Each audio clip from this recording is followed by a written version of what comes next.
My name is Edwin Martinez, and we're here at Finca Vista Hermosa in Agua Dulce, San Pedro Necta, Huehuetenango, Guatemala. Here at Finca Vista Hermosa, my grandfather bought the first plot of land in 1957, and back then there were no roads here. The closest road came to La Garita, I believe, and you needed to come with donkeys or mules or haul your own coffee. And my grandfather ended up spending the night there several times waiting for someone to pick up the coffee. Over the last 60 years, we've had 4 managers, and we've really had a great deal of trust in them. Right now, our manager, Eliseo, he does an amazing job, which has been part of what I believe has allowed the coffees that we produce to be an excellent quality.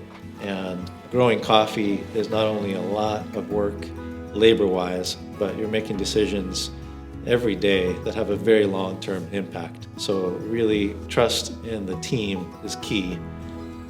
One of the greatest challenges that we've had is over the years, as it's very labor-intensive, we and many other farms have struggled to maintain a strong crew for picking during harvest. We've found creative ways to keep people engaged and providing a better place to stay while they're there for people that are there seasonally, and also providing with food while they're working with us.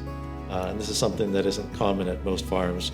People will have to take from their pay and go to market, and that takes time away from their family time, downtime on the weekend. And by providing food, it also saves them the cost as well as the time.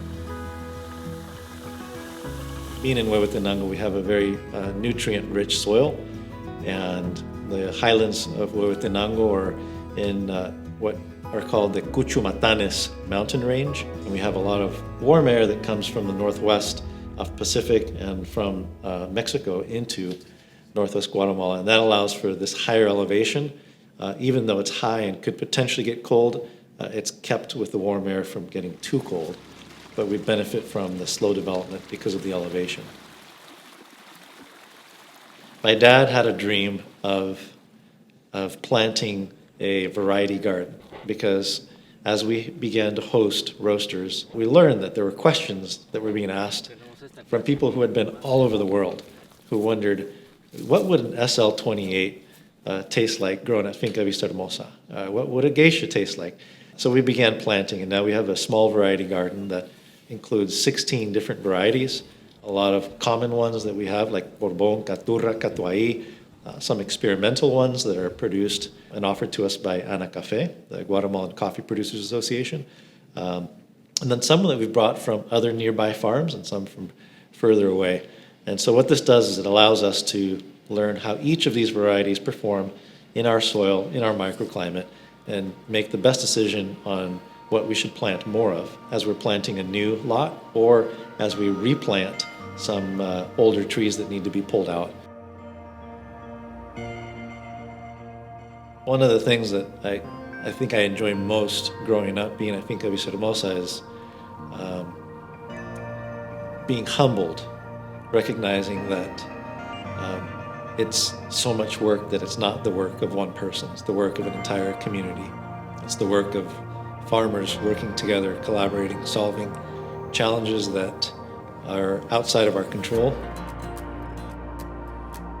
So Finca Vista Hermosa helps us at Onyx to best understand how to work with farmers, the challenges that farmers face, because we have a farm. And we have very real challenges that we wrestle with each year. And understanding these unique challenges from the perspective of a farmer allows us to both have empathy and build good models to support other farmers that we work with in order to develop a relationship that is economically sustainable long-term, as well as supporting them in having something that's socially and environmentally responsible.